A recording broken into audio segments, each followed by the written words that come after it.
Halo guys, balik lagi bersama gue di Isaka Channel. Di video ini gue bakal bahas beberapa hal dari LN volume 23 Mushoku Tensei yang ternyata cukup berbeda dari sumber aslinya, yaitu WN volume 22. Di mana dasarnya volume ini berisi kisah Sickheart dan pencarian sekutu untuk melawan Gisu, namun mendapat banyak penambahan seperti kisah di benua langit, perjalanan di zona konflik, hingga masa lalu Badigadi. Dan untuk itu gue peringatin kalau video ini mengandung spoiler yang berasal dari novel.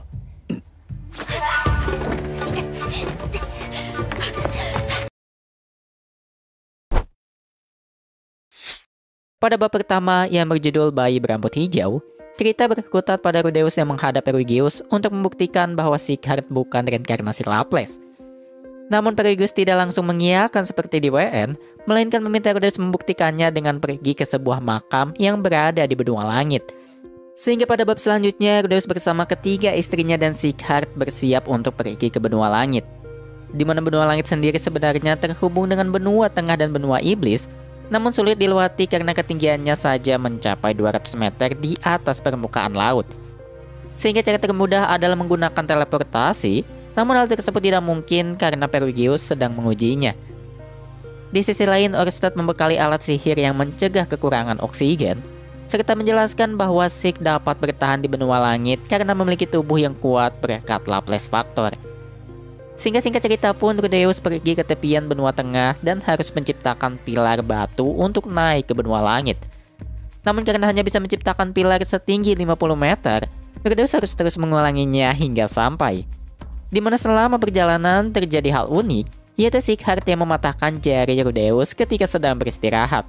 Dan hal tersebut menjadi bukti bahwa Sickheart begitu kuat, sehingga Roxy dan Eris sepakat untuk mengajari sihir dan ilmu berpedang kepada Sick dan anak-anak yang lain. Dan singkat cerita, akhirnya Rudeus pun tiba di benua langit yang tampak datar tanpa pohon dan bersuhu rendah karena ketinggiannya. Di mana setelahnya Rudeus tiba di kota yang dimaksud Perugius, yaitu Artier. Yang mana kota tersebut dilindungi semacam penghalang, namun tampak kuno dengan berbagai bangunan yang terbuat dari tulang batu dan tanah. Lalu penghuninya berisikan ras langit seperti Silvaril yang menggunakan bahasa Divine yang untungnya pernah dipelajari Rudeus. Selain itu, para ras langit pun tampak mengenal Perugius yang dulu pernah mendaki benua langit dari benua iblis untuk mendapat teknik saat memenangkan perang Laples. Lalu pada bab 4 yang berjudul Penamaan, akhirnya Rudeus tiba di sebuah reruntuhan yang memiliki lambang deras naga. Di mana di sana terdapat Perugius, Silvaril, Arumanfi, dan Nanahoshi yang berdiam di suatu ruangan yang terdapat air mancur di dalamnya. Dan singkat saja, Perugius pun membaptis Sickheart dengan air tersebut, sembari memberi nama Saladin dan menjelaskan bahwa dirinya sudah tahu Sick bukanlah reinkarnasi Laples. Dan satu-satunya alasan pembaptisan tersebut adalah untuk memperlihatkan bahwa Sick bukan reinkarnasi Laples, karena apabila Sickheart benar-benar reinkarnasi Laples, maka air baptis akan berwarna merah, sementara tadi hanya bersinar kuning terang.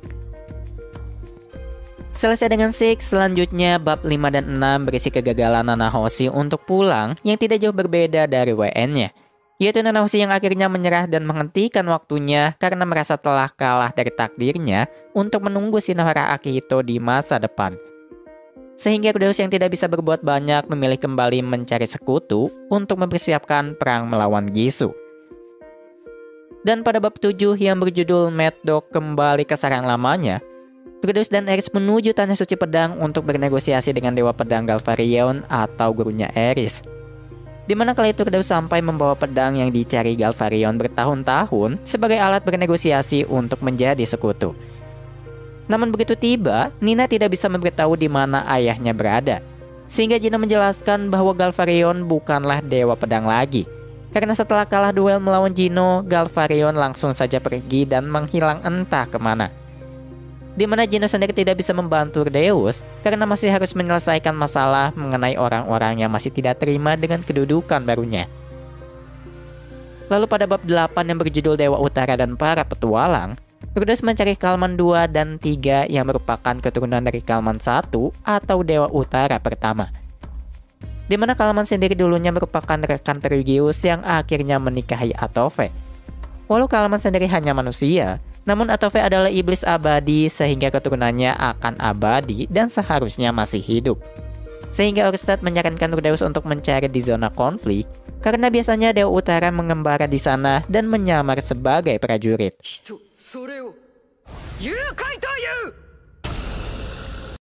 Di mana zona konflik sendiri merupakan suatu wilayah yang diperebutkan banyak pihak sehingga terjadi perang tanpa akhir. Namun begitu sampai, apa yang ditemukan Rudeus bukanlah Dewa Utara, melainkan Sarah yang sudah menjadi wakil kapten dari partinya, yaitu Amazons S. Di mana Sarah baru saja menyelesaikan misi namun tidak bisa pergi karena mendapat kabar akan terjadi perang di antara beberapa kerajaan. Sementara itu bagi yang lupa, Sarah sudah berpindah parti semenjak volume 13 karena partinya dulu yaitu Counter Arrow sudah bubar. Bahkan wakil kapten Counter Arrow yang bernama Susan pun pernah bekerja sebagai perawat Lucy di rumah Rudeus. Mengesampingkan masalah partinya, ketika malam tiba dan hanya berduaan dengan Sarah, Rudeus yang kala itu sedang berpuasa harus menahan diri dengan menggenggam replika benda pusakanya. Sehingga sambil menceritakan berbagai hal yang terjadi kepada Sarah, Rudeus terus menggenggam pansur Roxy agar bisa menahan diri. Lalu ketika akan melanjutkan pencarian, Rudeus sempat menawarkan bantuan untuk keluar dari zona konflik, walau Sarah akhirnya menolak. Selanjutnya pada bab 9, prajurit milis yang dimintai bantuan oleh Rudeus malah menangkap seseorang yang ternyata adalah anggota parti soldat.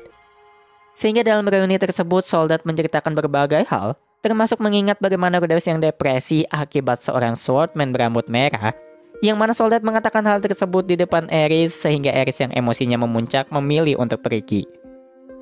Dan begitu Rudeus berhasil menenangkan Aerys yang masih merasa bersalah, tiba-tiba muncul sekelompok orang yang menyebut rambut Aerys mirip seperti Dewi Hutan Lane. Di mana Dewi Hutan Lane sebenarnya adalah Ghislaine yang tanpa sengaja ikut dalam perang ketika terkena bencana teleportasi.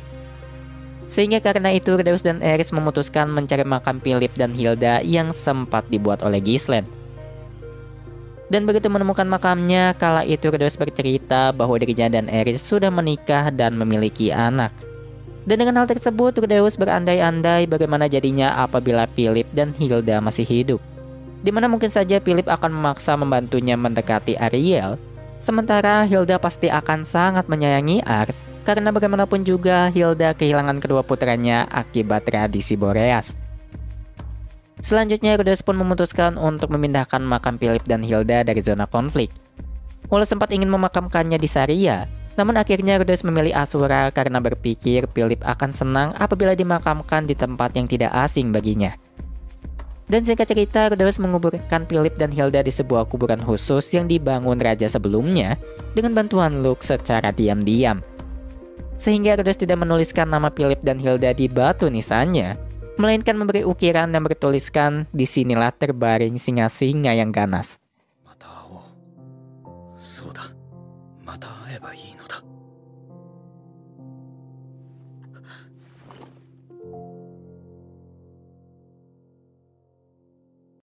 Dan di bab terakhir adalah sebuah kisah sampingan yang berjudul Gisu dan teman terakhirnya. Sementara Rudeus kesana kemari mencari sekutu, di suatu bar di wilayah Bigoya benua iblis terdapat Gisu dan Badigadi. Di mana Gisu meminta bantuan kepada Badigadi karena berkat Hitogamilah Badigadi memiliki tunangan. Namun Badigadi tidak senang dengan ide tersebut karena tahu bahwa mengikuti saran Hitogami bukanlah ide yang bagus. Karena bagaimanapun juga, baik dirinya dan juga Gisu pernah menjadi korban dari kelicikan Hitogami. Di mana Gisu harus membunuh semua anggota sukunya yang menyebarkan informasi rahasia Raja Iblis, sementara Badigadi harus membunuh Kisirika. Namun walau begitu, akhirnya Badigadi setuju membantu, asalkan Gisu dapat mengalahkannya dalam bidang kebijaksanaan atau minum-minum. Di mana pertandingan tersebut berlangsung hingga 2 minggu lamanya, hingga Badigadi kalah dan setuju membantu karena menilai Gisu sangat berani walau lemah. Namun karena itu Badigadi teringat dengan perang besar manusia iblis kedua 5.000 tahun lalu, di mana dirinya yang kesal dengan lambatnya perang, mendapat saran dari Hitogami hingga bisa membalikan keadaan dan memojokkan manusia. Namun walau begitu akhirnya dirinya dikalahkan oleh seorang pahlawan bernama Aldebaran yang juga berhasil mengalahkan Raja Iblis lainnya. Dan begitu Aldebaran mengincar Kisirika yang merupakan Kaisar Iblis, Badigadi yang memiliki perasaan kepada Kisirika pun berdoa. Sehingga Hitogami kembali muncul dalam mimpinya dan berkata bahwa Aldebaran adalah dewa jahat yang akan menghancurkan ras iblis. Sehingga dengan berbekal saran Hitogami, Badigadi pergi ke sebuah reruntuhan untuk meminum obat yang membuatnya kebal dari mata iblis, lalu mendaki gunung tertinggi untuk mendapatkan sebuah armor emas. Di mana sebelumnya Hitogami berkata bahwa armor tersebut dapat membuat Badigadi tak terlihat. Namun nyatanya armor tersebut malah memakan kesadaran dan ego Badigadi, sehingga tanpa pikir panjang Badigadi langsung menuju kastil Kisirika di mana terdapat Aldebaran juga di sana. Walau kala itu akhirnya Badigadi mengetahui identitas Aldebaran sebagai Dewa Naga Laples yang dikenal baik. Namun karena armor tersebut, Badigadi tidak bisa lagi menahan diri. Padahal dalam keadaan normal, Badigadi begitu ingin berbicara dan bernegosiasi dengan Laples mengenai cara menyelesaikan perang. Dan singkat cerita, akhirnya Badigadi berhasil mengalahkan Laples melalui pertarungan yang panjang, yang mana hal tersebut menyebabkan Laples terbagi menjadi dewa iblis dan juga dewa teknik. Sementara itu, Badigadi dan Kisirika terkena ledakan terakhir dari Laples, sehingga Kisirika pun terbunuh dan Hitogami kembali muncul untuk menertawai Badigadi yang telah membunuh wanita yang dicintainya sendiri. Namun mengesampingkan masa lalunya, kini Hitogami kembali muncul di mimpinya dan langsung saja menundukkan kepalanya sembari meminta maaf. Walau tahu bahwa Hitogami hanya berpura-pura, namun Badigadi tetap memaafkannya karena dirinya dan Kisirika tetap hidup karena merupakan iblis abadi. Dan itulah beberapa kisah singkat di LN volume 23 yang ternyata berbeda dengan yang ada di WN-nya. Terima kasih bagi para pendengar dan juga penonton dimanapun kalian berada. Sampai jumpa di video Isaka selanjutnya. Bye! よくお聞きなさい。目が覚めたら、近くに男がいるでしょう。彼を助けるのです。